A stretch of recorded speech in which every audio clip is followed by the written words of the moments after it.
chocolate cake. The flame wavered as I stared at it, alone in my Toronto apartment. 60 years. The number felt impossible, yet the calendar didn't lie. I didn't bother singing to myself. Instead, I blew out the candle and left the cake untouched on the kitchen counter. The bathroom mirror showed no mercy as I leaned toward it. Gray hair had completely replaced what was once dark brown, starting at the temples first. Lines marked my eyes and mouth, getting deeper each year. I pulled at the loose skin of my neck, trying to smooth it back into place. It refused to comply. "Happy birthday, old man," I muttered. Sleep came reluctantly that night, my dreams filled with younger versions of myself walking away, always just out of reach. The quarterly financial presentation dragged on the next morning. Normally, I'd be taking detailed notes, asking pointed questions about market projections and asset allocations. Instead, I found myself studying my colleagues. Marissa from marketing couldn't be older than 35, her skin still tight and luminous. Even Brad somehow maintained a youthful energy I felt slipping away from me daily. "Rowan, your thoughts on the Asia-Pacific numbers?" The CFO's voice cut through my distraction. I cleared my throat. "They're concerning. We should reassess our strategy in the region." A generic answer, but it seemed to satisfy him. I'd review the actual numbers later. By lunch, my mood hadn't improved. I carried my tray through the corporate cafeteria, scanning for an empty table where I could eat alone with my thoughts. Instead, I spotted Thurston Kavanaugh waving me over. At 83, Thurston should have been the poster child for aging, yet he defied all expectations. His silver hair remained thick and lustrous, his posture straight, his movements fluid. Most striking were his piercing blue eyes, clear, sharp, and missing nothing. I set my tray down across from him, feeling every creak in my joints as I lowered myself into the chair. "Rowan, you look troubled." Thurston's voice carried the confident resonance of a man decades younger. "Just tired." I poked at my salad with my fork. "Nonsense. I know that look.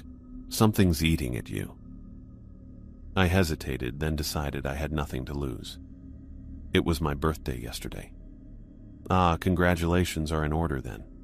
60 doesn't feel like cause for celebration." I gestured vaguely at myself.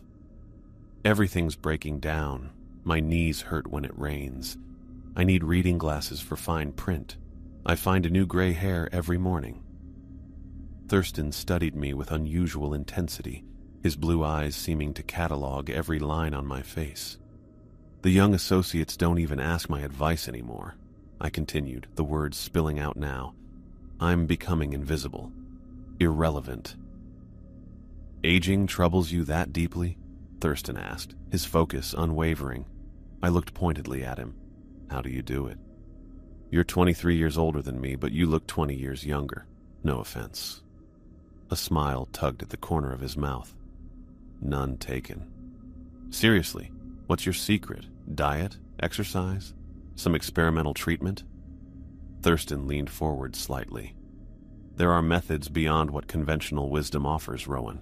Techniques that few understand or have access to." "Like what?" "You'll be attending the Vancouver retreat next week, yes?" The question caught me off guard. The annual executive retreat was usually a 3-day affair of team-building exercises and strategic planning sessions. I hadn't decided. "Those things are usually a waste of time. You should come. We might have an opportunity for a special excursion afterward. Something that could address your concerns." His eyes held mine, with an expression I couldn't read. "What kind of excursion?" "One that might help you understand my secrets, as you put it." He checked his watch and stood. "Think about it. A man of your intelligence deserves to preserve his faculties, his vitality." I watched him walk away, his gait smooth and confident. Something about his offer made me uneasy, but I was definitely interested. That evening, I sat at my computer, deep in a rabbit hole of anti-aging research. Collagen supplements, retinol creams, hormone therapies. None of it seemed capable of producing the kind of results I'd seen in Thurston.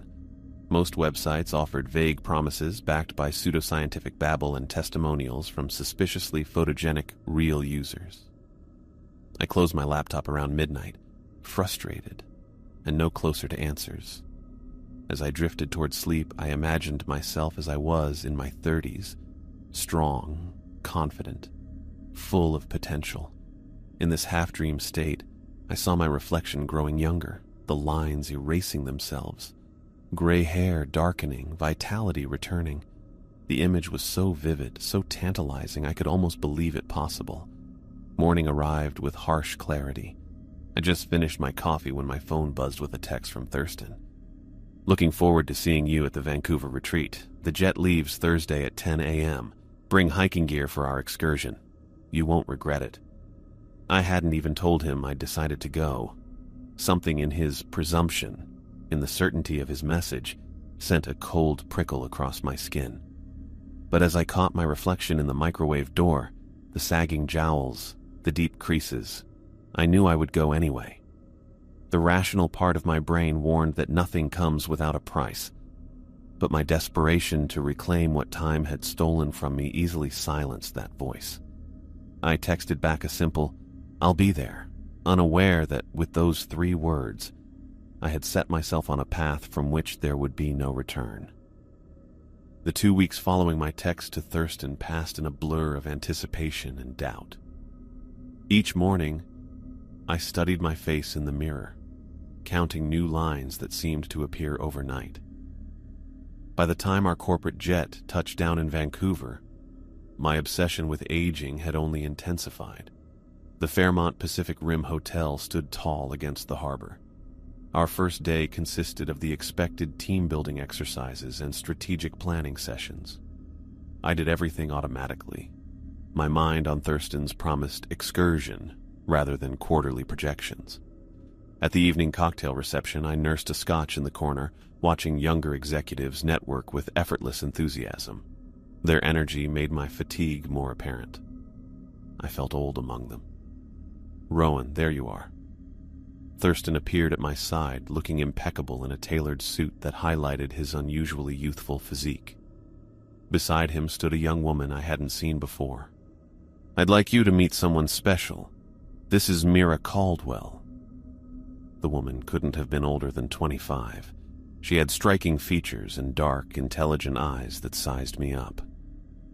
"Mira is an archaeologist who specializes in ancient rejuvenation practices," Thurston explained.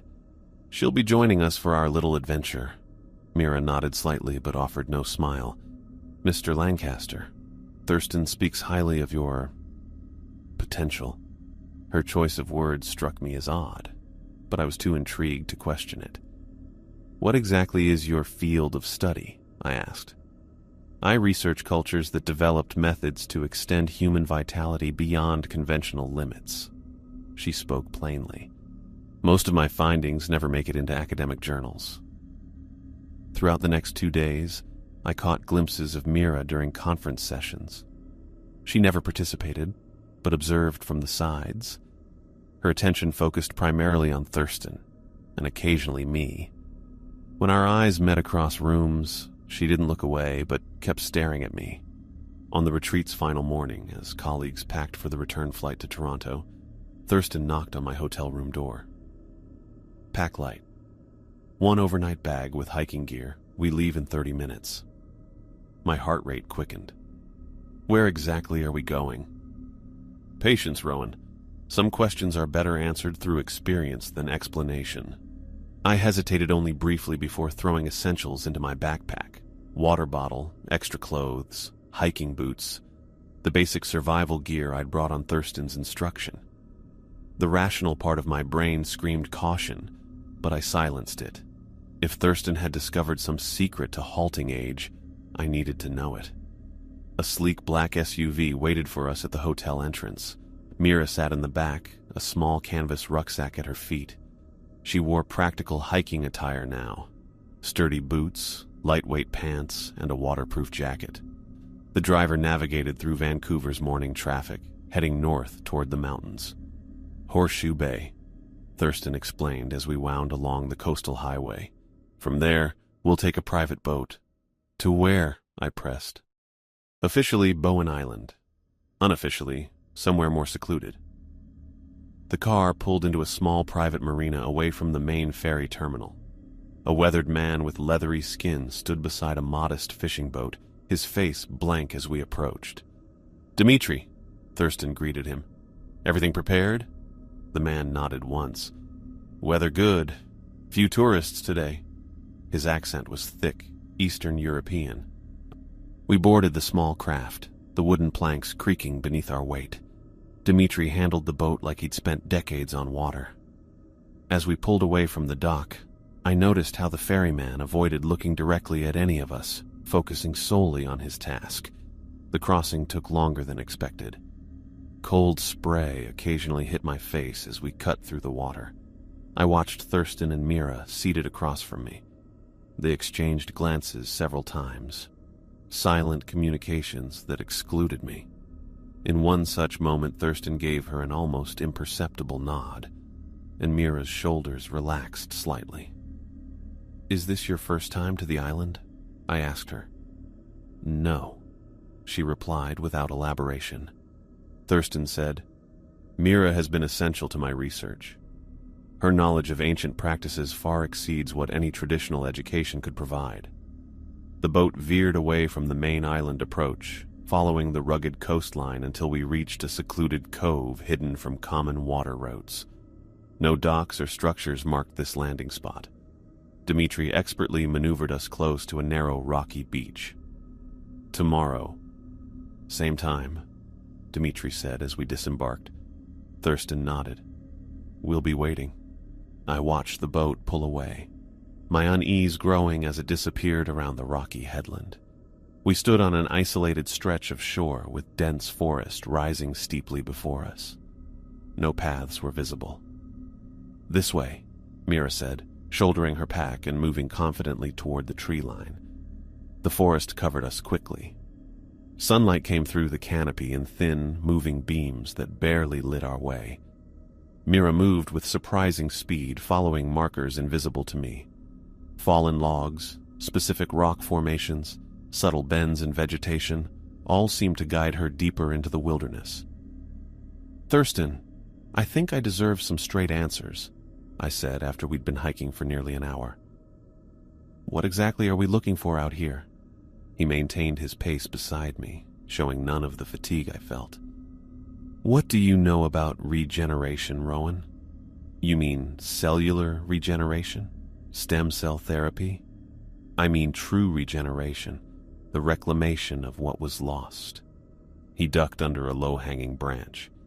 "Modern science approaches aging as something to be slowed. They've never understood it's actually something to be reversed." "Through what? Some kind of natural compound in these woods?" Thurston laughed softly. "Youth isn't found, Rowan, it's harvested." The word choice sent a chill through me. "What does that mean?" "It means I've selected you for an opportunity few are ever offered." He looked at me directly. "I saw something in you from the beginning, the right combination of desperation and moral flexibility." I stopped walking. "What the hell does that mean?" Mira glanced back at us. "We should keep moving. We need to reach the site by sunset." The forest grew denser as we climbed higher.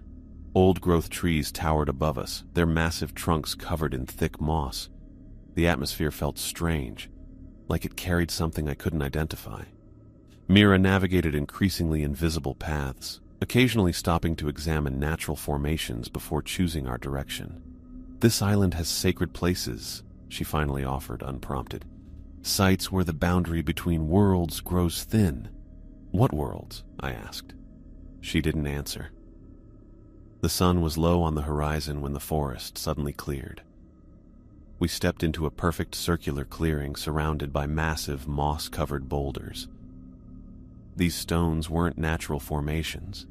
They'd been placed deliberately in a ring, each one easily 15 feet tall. In the center of the circle was a stone slab that looked like an altar.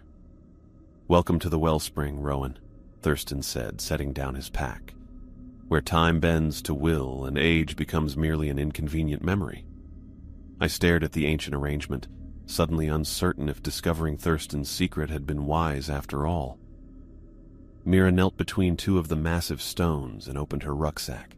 She removed what looked like archaeological tools, a small brush, a curved metal implement, and something resembling a primitive chisel. Each tool appeared ancient, their handles worn smooth by countless hands before hers. "What's she doing?" I asked Thurston. "Preparing our entry," he replied, watching her with intense focus. "The entrance must be cleared properly." Mira worked methodically, brushing away layers of thick green moss from what I now saw was a narrow crevice between the boulders. As she cleared the vegetation, strange markings became visible on the stone.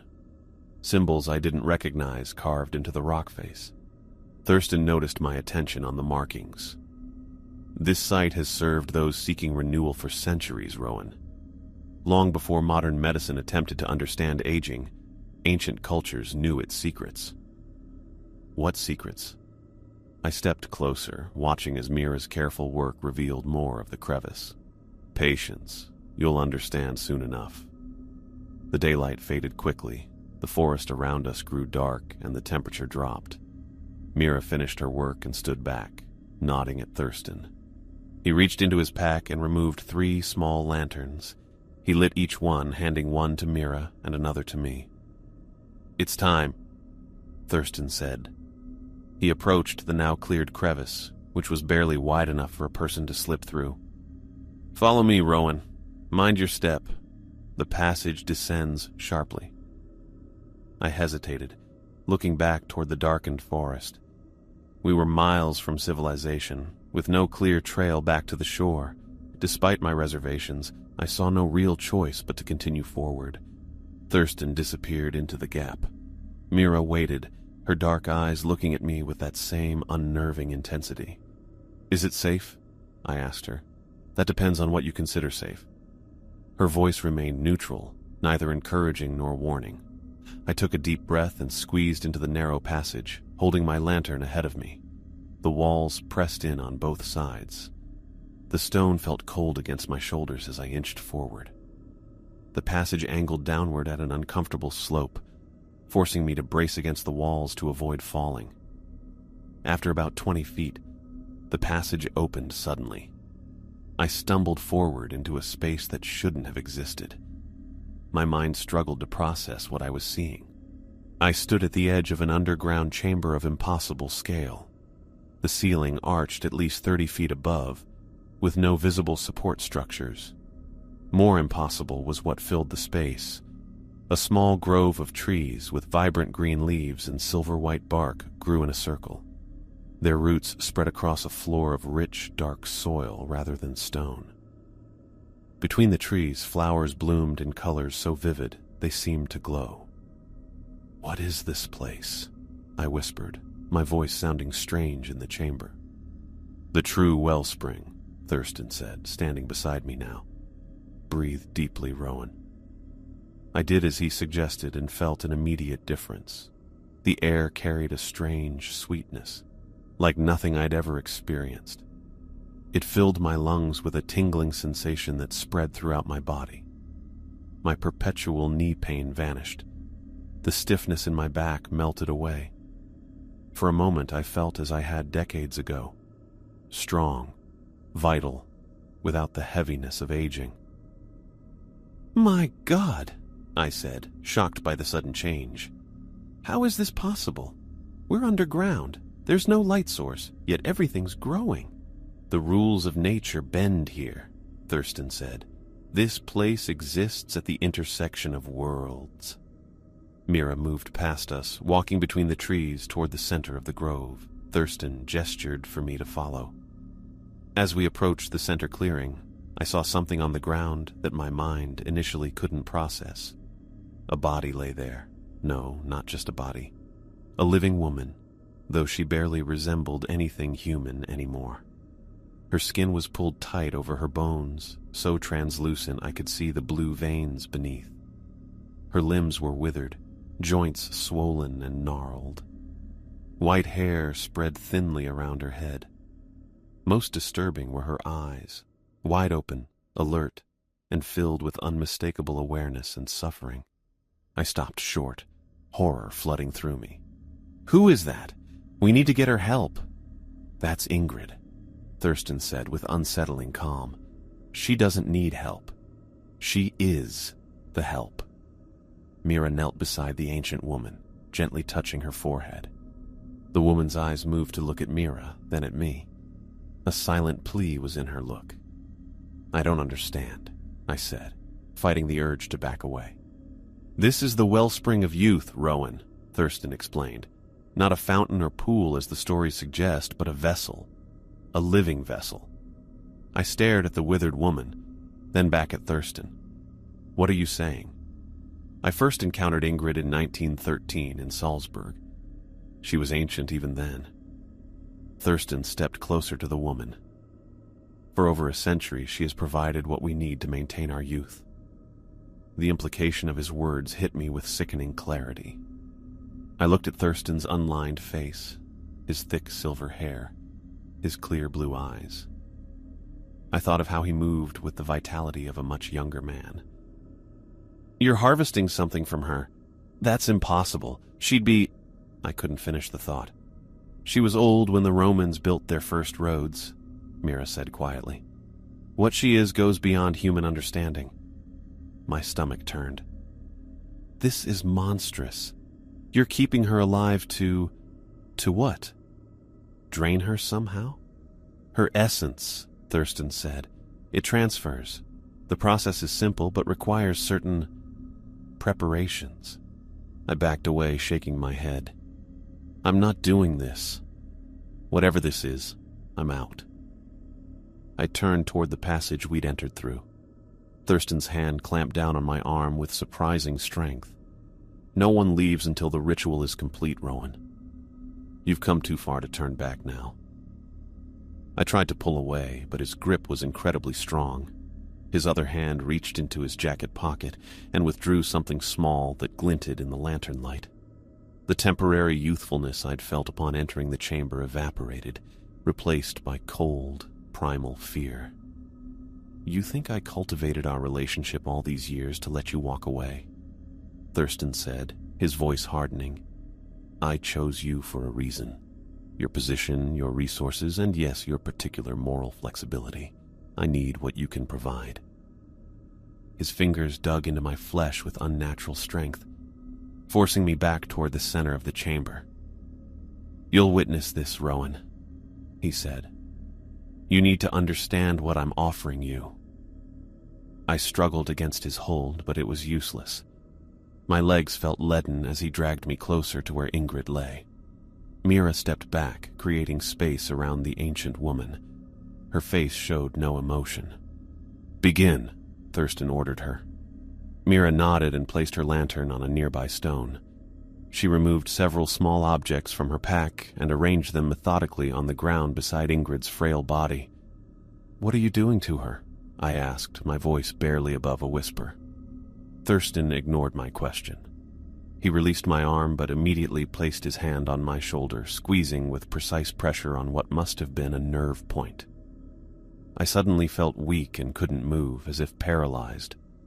"Watch carefully," he said. He knelt beside Ingrid, placing one hand on her sunken chest and the other on her forehead. His blue eyes closed in concentration. The air felt thick and made it hard to breathe. Thurston began to speak in a deep voice. The words weren't English or any language I knew. They had a strange rhythm that seemed to shake the stones around us. As he chanted, something impossible happened. A faint glow came from Ingrid's skin. It started subtle but grew brighter. Thin wisps of glowing energy began to rise from her body and flow toward Thurston's hands, where they touched her. I watched in horror as the energy streamed from Ingrid into Thurston. With each passing second, both of them changed. The few age lines on Thurston's face disappeared. The silver of his hair darkened from the roots down, turning rich chestnut brown. His skin tightened and looked healthier, with a flush replacing his normally pale complexion. Ingrid got worse before my eyes. Her body seemed to collapse inward. Her skin cracked like old paper, Her eyes, which had been full of awareness and suffering, clouded over and sank deeper. The chanting grew louder, more urgent. The glow got so bright I had to squint. Ingrid's body jerked once, lifting partially off the ground before falling back. As the last of the light flowed into Thurston, her body crumbled into fine dust. Within seconds, nothing remained of her but a human-shaped outline of gray ash that quickly disappeared into the earth. Thurston opened his eyes and stood up smoothly. He looked decades younger. Not just healthier, but truly younger. He stood before me as a man in his early 40s rather than his 80s. "The transference is complete," he said.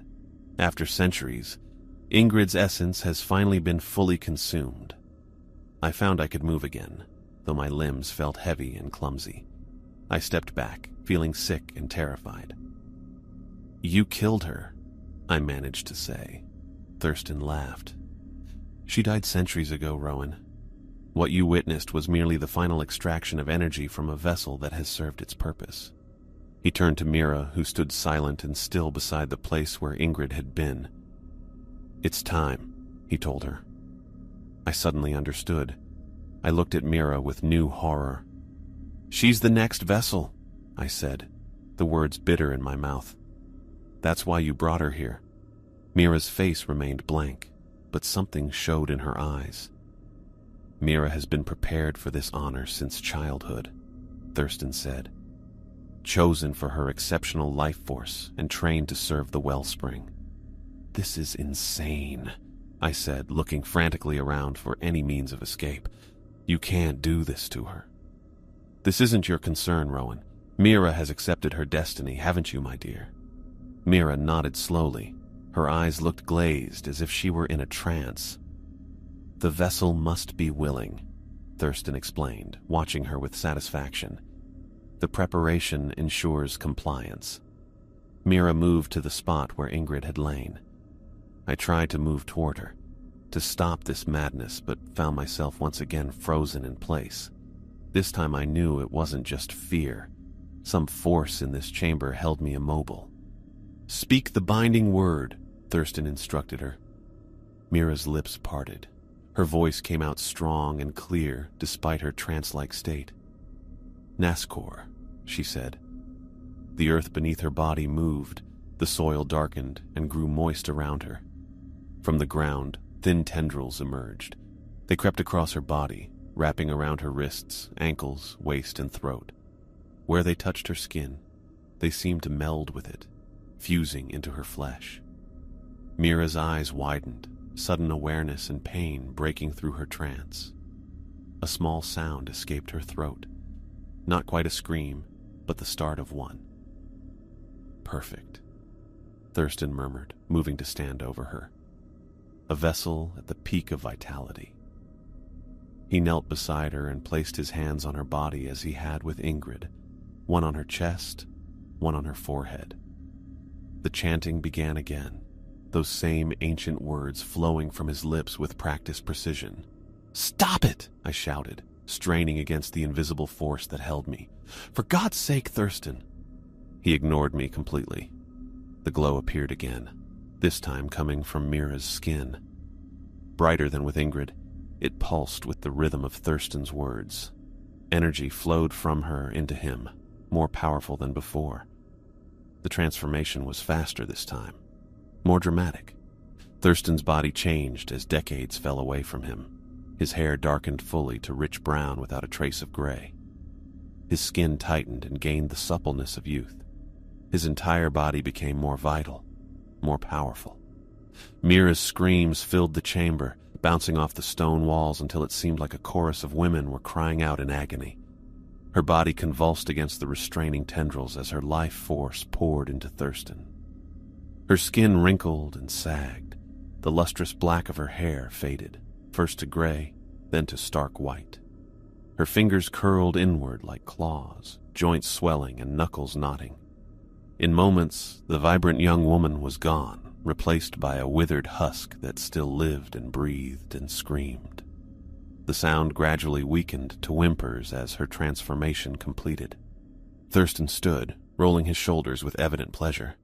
He looked no older than 25 now, handsome, strong, full of stolen vitality. He turned to face me, spreading his arms wide. "This is the true wellspring, Rowan," he said, his voice now smooth and rich. "This is how I've survived for over a century, and how I'll survive for centuries more." I stared at him in silent horror, then at Mira. No, at the vessel that had been Mira. Her eyes found mine across the chamber, still aware, still conscious, still suffering. And I understood with sickening clarity that this was what Thurston had planned for me all along. As Thurston admired his youthful transformation, I felt his invisible hold on me weakening. The force that had kept me frozen loosened just enough. My eyes darted around, searching for anything to use as a weapon. My hiking boot. I could reach it. I lunged forward, yanking my boot off in one fluid motion. Thurston turned, his newly youthful face registering surprise as I swung the heavy boot directly into his face. The impact made a sickening crack.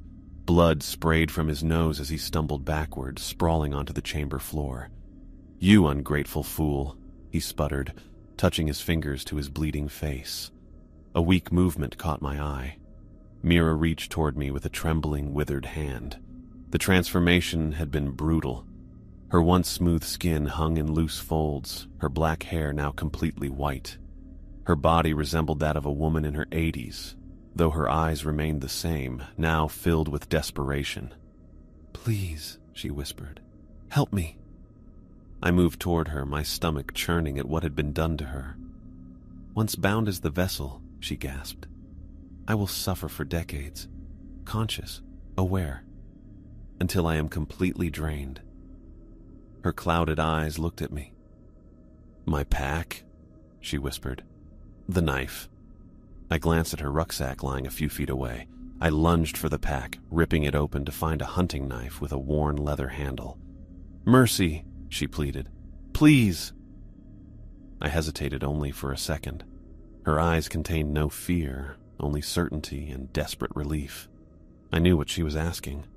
"I'm sorry," I said, kneeling beside her. The knife slid across her throat in one swift, decisive motion. Her body shuddered once, then went still.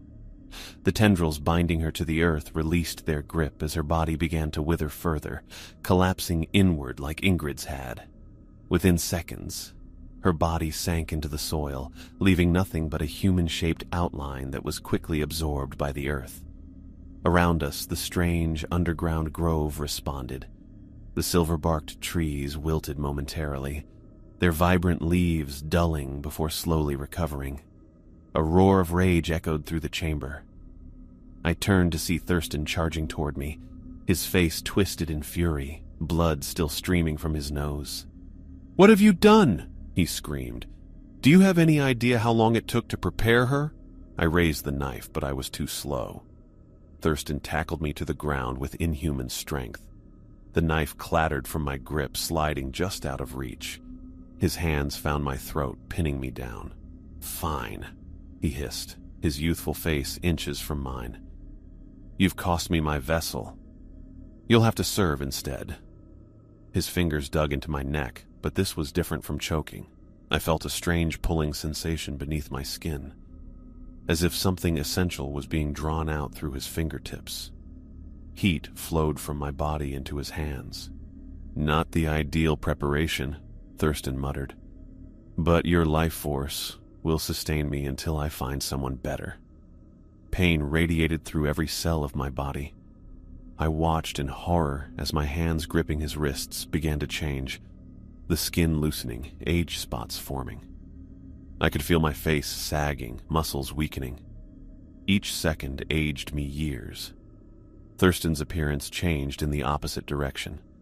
His skin glowed with unnatural vitality, the remaining traces of maturity vanishing until he looked barely out of his teens. My strength faded rapidly. I couldn't break his grip. My vision began to tunnel, darkness creeping in from the edges. With my remaining awareness, I spotted Mira's knife just inches from my outstretched fingers. One chance. I strained, extending my arm to its limit. My fingertips brushed the handle, pushed it further away. Panic surged through me. I twisted my body violently, ignoring the pain as Thurston's fingers dug deeper. The motion brought the knife back within reach. My fingers closed around the handle.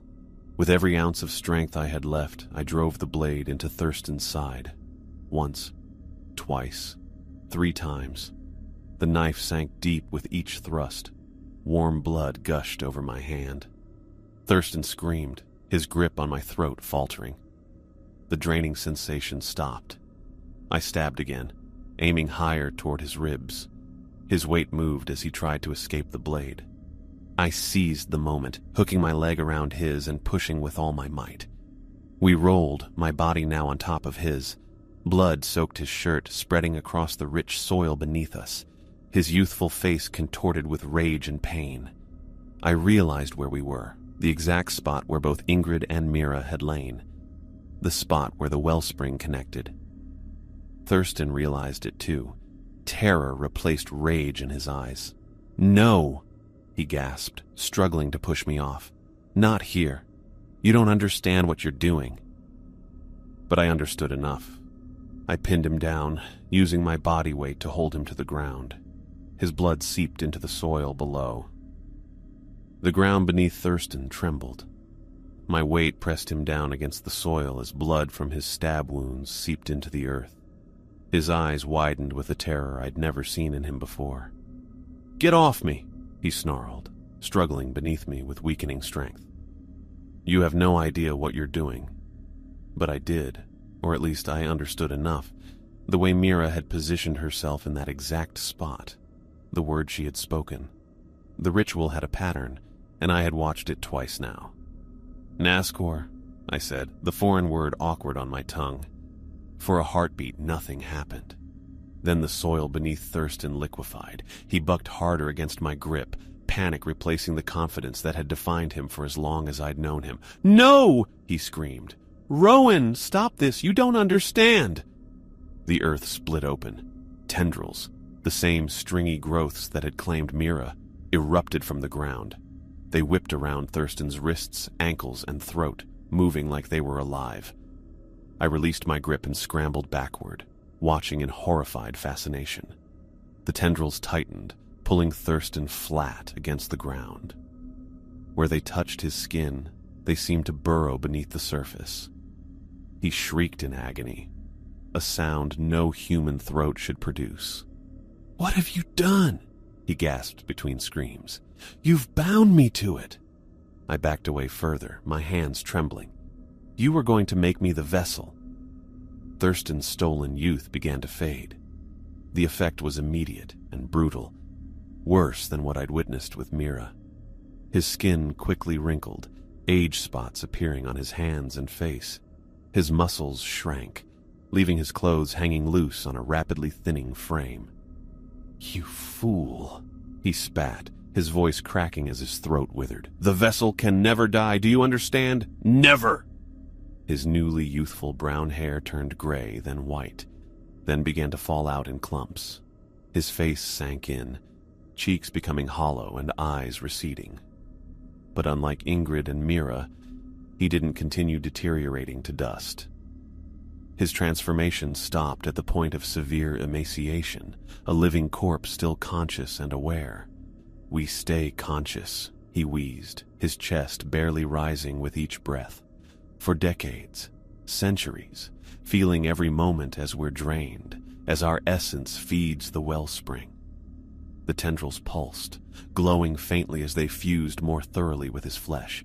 His body sank partway into the earth, becoming one with the soil. Only his torso, arms, and head remained above ground. Around us, the silver-barked trees straightened. Their leaves brightened to a vivid green. Flowers that had wilted when Mira died now bloomed again, more vibrant than before. The entire grove drew new life from its fresh vessel. "I found this place in 1913, Thurston whispered, his voice thin and reedy. "Ingrid had been here for centuries. I took from her year after year. So little at first, just enough to maintain my prime." He looked at me with his blue eyes, You've condemned me to an eternity of this. I hope you're satisfied. I struggled to stand, my legs wobbling beneath me. My own reflection in a nearby pool of water surprised me. The man staring back wasn't the 60-year-old who had arrived at this island. My hair had gone completely white. Deep lines marked my face. Liver spots dotted my hands. Thurston had aged me decades in those moments he'd drained me. You did this to Ingrid, I said, my voice sounding ancient even to my own ears. You were going to do it to Mira. The cycle continues, Thurston said, with a frightening smile on his thin lips. It always finds a way. Someone will come for the wellspring. Someone always does. I turned away from him, unable to bear the sight of what he'd become, what I'd made him become. My body ached with each movement as I shuffled toward the passage that led back to the surface. Enjoy what's left of your life, Rowan, his voice followed me. I'll be here long after your dust, thinking of you, waiting. I didn't look back. The narrow passage seemed tighter now, harder to navigate with my weakened body. I pressed forward, squeezing through the gap between the stones. The lantern I'd dropped earlier still burned, casting just enough light to guide my way. The climb back to the surface was excruciating. My joints hurt with each step. My breath came in short, painful gasps. It took much longer than it should have. When I finally emerged from the crevice into the stone circle, night had fallen completely. Stars shone in the dark sky above. The forest around me was silent. No birds, no insects, as if everything living had fled from this place. I collapsed onto the ground, the moss surprisingly soft beneath my aged body. What had I done? I'd saved myself from becoming the vessel, but at what cost? I'd bound Thurston to an eternal hell, the same hell he'd planned for me, the same hell Ingrid had endured for centuries. I'd broken the cycle, but only by perpetuating it with a different victim. The wellspring continued. The trees would grow, the flowers would bloom, all fed by Thurston's endless suffering. My fingers dug into the moss, tearing it from the earth in helpless rage. I hadn't asked for any of this. I'd only wanted what everyone wants, to hold on to youth a little longer, to fight the inevitable decline. The forest grew lighter as dawn approached. I had spent the night drifting in and out of consciousness on the moss-covered ground outside the stone circle. My joints were stiff and aching, my muscles weak and unresponsive. When I finally managed to stand, every movement sent pain shooting through my body. The path back to the cove stretched before me. What had been an easy hike yesterday now seemed like a big challenge. I found a sturdy branch to use as a walking stick and began the slow descent. The forest was oddly quiet. No birdsong accompanied the sunrise, no rustling in the underbrush. Something seemed wrong, like the island was aware of what lay hidden beneath the stone circle. I stopped at a small stream to drink. The water was cold and clear, and as I bent over, I caught my reflection on its surface. The face staring back wasn't mine. Or rather, it wasn't the face I recognized. White hair hung in wisps around a deeply lined face, sunken cheeks and clouded eyes. Liver spots dotted my skin. I looked well into my 70s, possibly older. Thurston had taken decades from me in those few moments before I'd stabbed him. The memory of his hands on my throat, stealing my life, made me shudder. When I finally reached the cove, the sun had fully risen. The small beach was empty, but within minutes I spotted Dimitri's boat approaching from the mainland. He guided it skillfully to shore, cutting the engine as the bow scraped against the pebbled beach. "You're ready to return," he said. Not a question. I nodded, unsure if my voice would still work. When I finally spoke, the sound was raspy and thin. Yes. Dimitri extended a weathered hand to help me into the boat. He looked at my transformed appearance without a flicker of surprise or curiosity. He'd seen this before. "You knew," I said once I was seated. "You've brought others here." He shrugged. pushing the boat back into deeper water before climbing in himself. I transport. That is all. The boat's engine roared to life, drowning out any possibility of further conversation. Perhaps that was intentional. As we pulled away from the island, I turned to look back at its forested silhouette. Somewhere beneath those trees, Thurston lay bound to the earth, becoming the new vessel for the wellspring. Conscious, suffering, eternal. The journey back was silent. Spray from the bow occasionally hit my face, the salt water stinging my newly sensitive skin.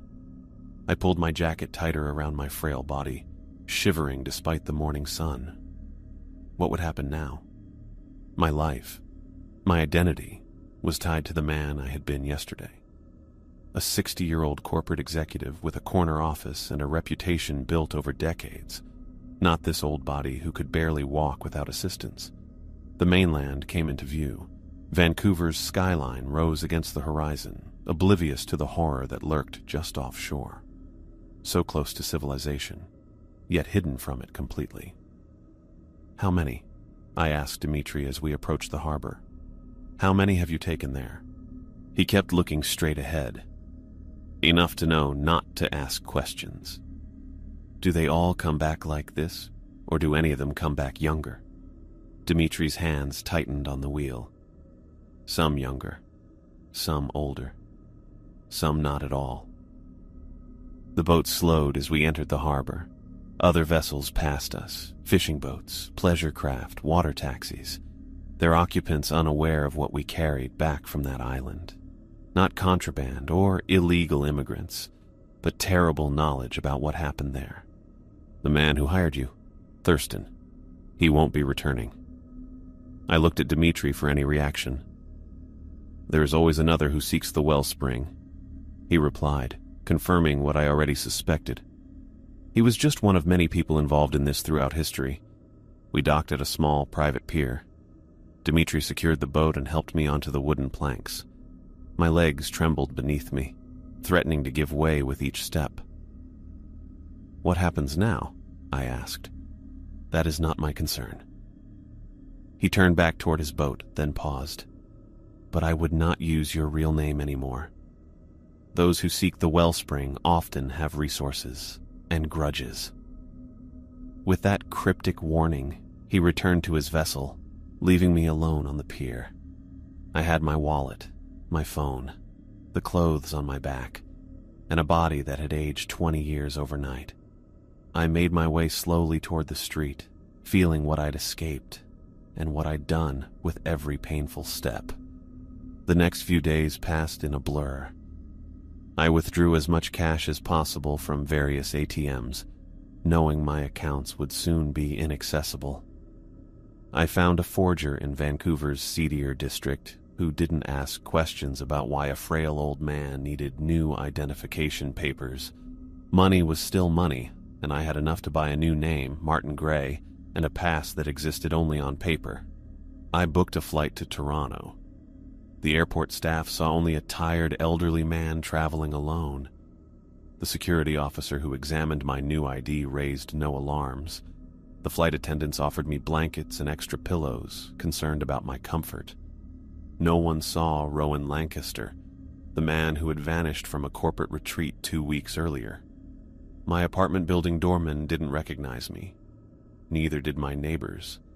I used a spare key I'd hidden years ago to enter my own home. I no longer fit in the life I'd built. I stood in my living room, surrounded by possessions that seemed unfamiliar. My absence had been noted, of course. Voicemails from colleagues, emails asking about my whereabouts, news articles about the mysterious disappearance of a respected executive. One of them mentioned Thurston was also missing. His photo showed the man I'd known, silver-haired, distinguished, hiding his evil nature beneath his charm. Not the dried-up body I'd left bound to the earth beneath a stone circle. I began my research that first night back. My academic credentials were no longer usable, but university libraries remained open to the public. I spent days hunched over obscure texts, ignoring the pain in my back and the stiffness in my fingers. I searched for references to other wellsprings, other vessels, other cycles of youth stolen through suffering. The patterns emerged slowly. References in ancient Greek texts to living springs hidden in caves. Medieval accounts of age-eaters bound to sacred groves. Colonial reports of indigenous warnings about certain sites where the hungry earth dwelled. Always hidden, always requiring sacrifice, always promising renewal through the suffering of another. Most disturbing were the accounts of vessels transferring locations. A 16th century Spanish text described a font of youth discovered in Florida that disappeared after earthquakes. A 19th century explorer's journal mentioned rumors of a similar phenomenon in the Caucasus Mountains that local people claimed had moved on after centuries in one location. The earth itself moved the chambers when vessels were depleted. The wellspring, or wellsprings if there were indeed multiple sites, relocated to remain hidden, to find new victims, to continue the cycle. Thurston would be found eventually.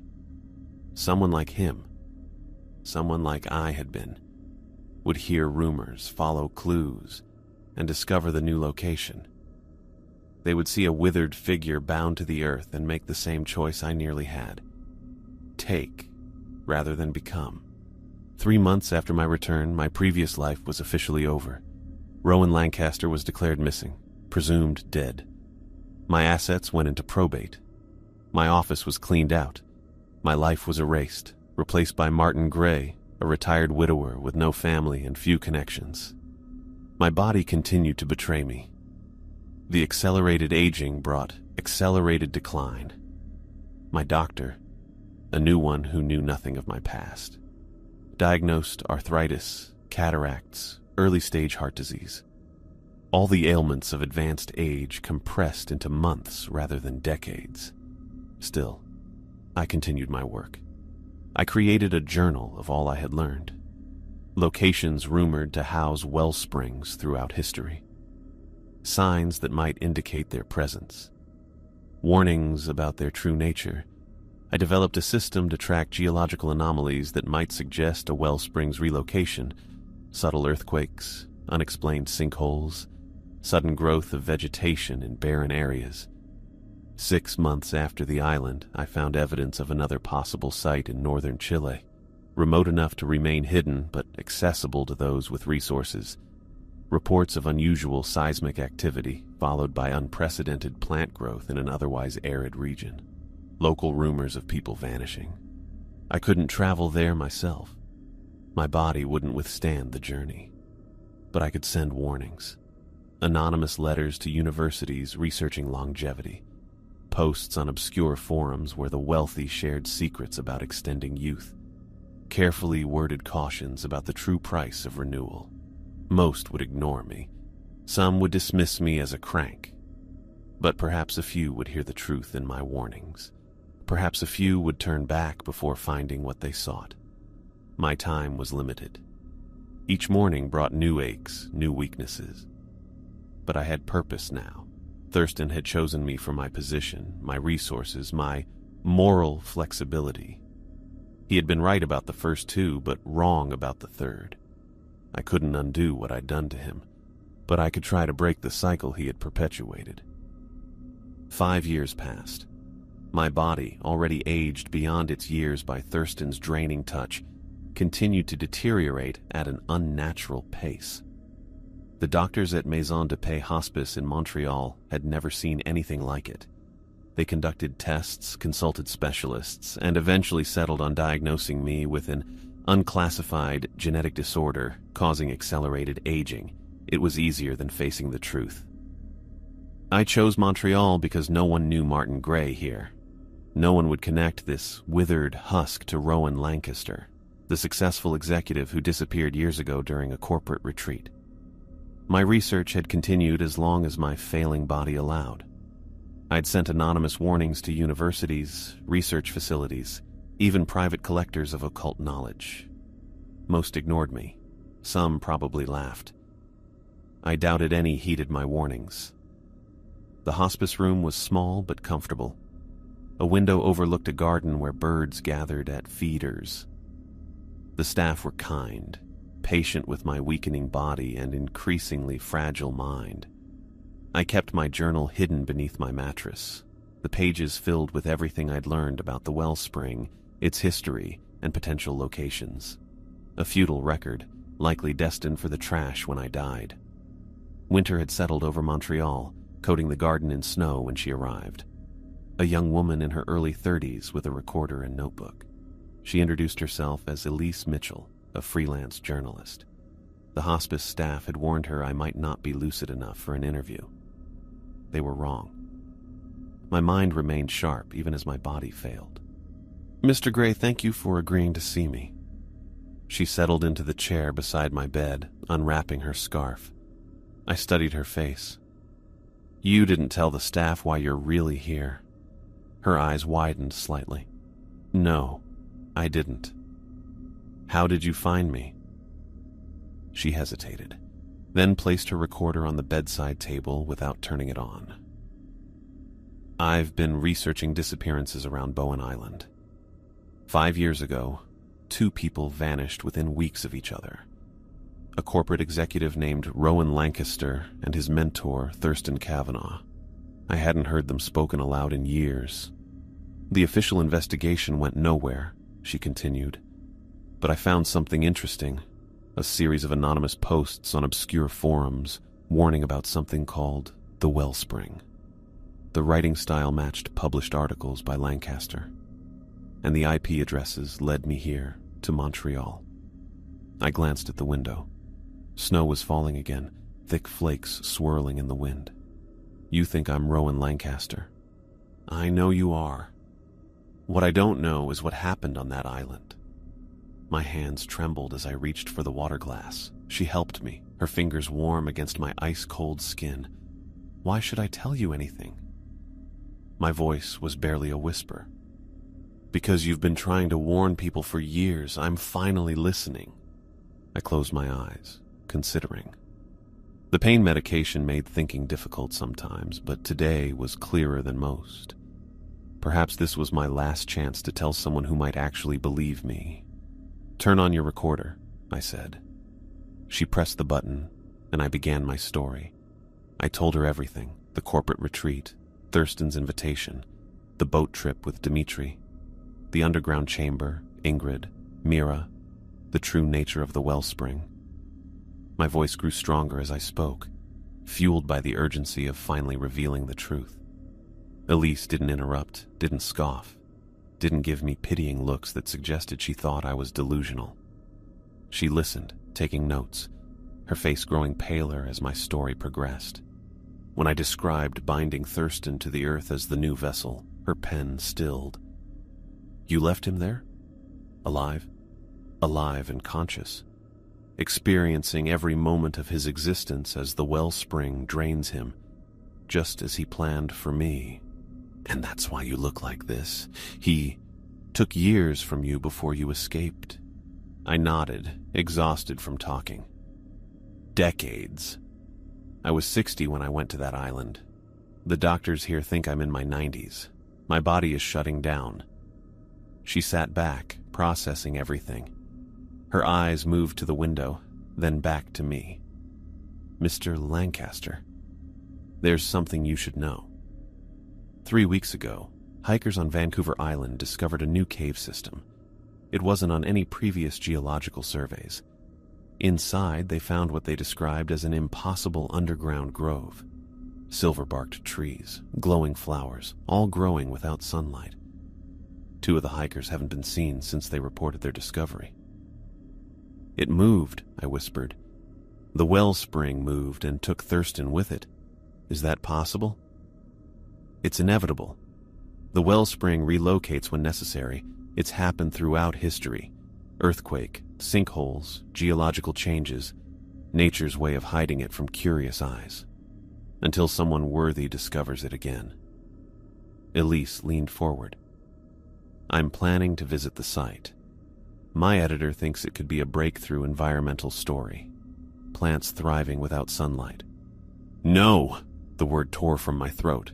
I grabbed her wrist with surprising strength. You can't go there. No one should. But if what you're saying is true, I need evidence. Evidence? I laughed, a harsh sound that turned into coughing. Look at me. I'm your evidence. Her eyes moved over my withered face, taking in the liver spots, the paper-thin skin, the cloudy eyes. People will think this is just age or disease. They won't believe without proof. I released her wrist and sank back against my pillows. If you go there, you'll find him, still conscious, still suffering. And you'll be tempted.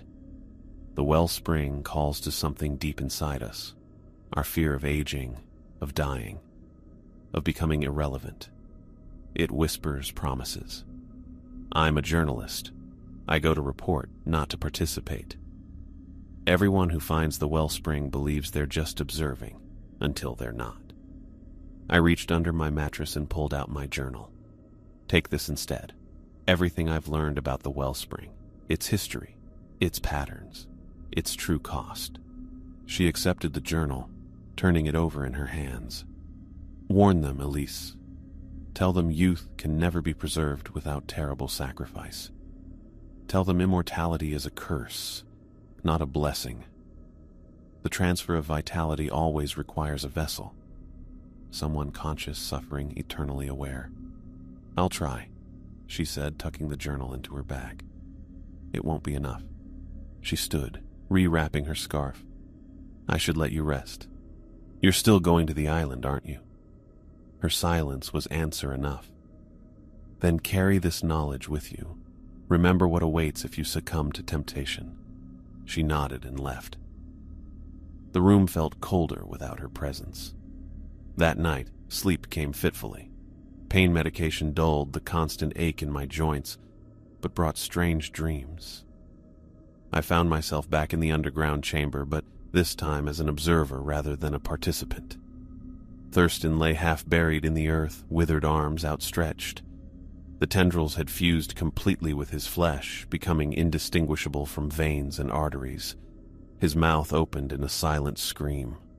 No, not silent. In my dream, I could hear him. The sound started low, building to an unbearable crescendo that echoed through the chamber. Rowan, he gasped between screams.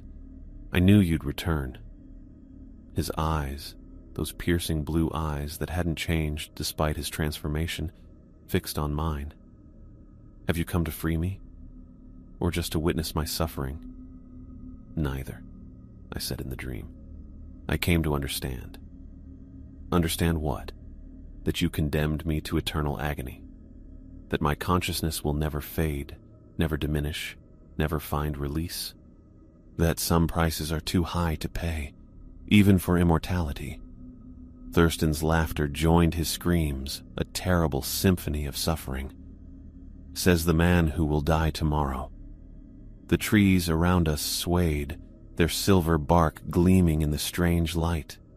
Flowers bloomed at an accelerated pace, feeding off Thurston's essence. The wellspring always finds those who seek it, Thurston said. Your journalist will return. Others will follow. The cycle continues. I woke gasping for breath, the heart monitor beside my bed beeping rapidly. A nurse rushed in, adjusted something in my IV line. The pain receded, but the memory of Thurston's screams lingered. Morning brought weakness I hadn't experienced before. I couldn't lift my head from the pillow. My lungs struggled for each breath. The doctor spoke in hushed tones with the nurses outside my door. Through the window, I watched birds at the feeder. So simple, so ephemeral. Born, lived, died. The natural cycle uninterrupted by unnatural desires. My thoughts turned to Elise. Would she heed my warning? Or would the wellspring's call prove too powerful? Would she stand where I stood, facing the same terrible choice? I imagined the wellspring in its new location, the underground grove flourishing beneath Vancouver Island. Thurston still bound to the earth, conscious through every moment of his existence. The living fountain of youth that takes far more than it gives. The wellspring would continue to exist, moving from location to location when necessary, and Thurston would remain its eternal prisoner, his essence feeding the cycle of horror that had claimed Ingrid before him, that would have claimed Mira, that will claim others in the future. My breaths grew shallower as the day progressed. The pain returned, sharper than before. The doctor increased my medication, and the world took on a hazy quality. In this twilight state between life and death, a strange peace settled over me. I had chosen mortality over monstrous immortality. I had witnessed horror and participated in it, but ultimately rejected its seductive promise. My life had been shortened, but it remained my own. And as darkness gathered at the edges of my vision, I thought again of those silver-barked trees and their impossible growth, of Thurston's screams echoing through the chamber, of Ingrid's eyes, aware and suffering after centuries bound to the earth. My last thought was of Elise, standing at the entrance to a newly discovered cave on Vancouver Island, my journal in her hand, curiosity warring with caution. I hoped she would make the right choice. The monitor beside my bed flatlined as I drew my final breath. In that moment, I understood something Thurston never had, that the true wellspring of life isn't found in stolen years or preserved youth, but in accepting the natural cycle of existence, beginning, middle, end, as it should be.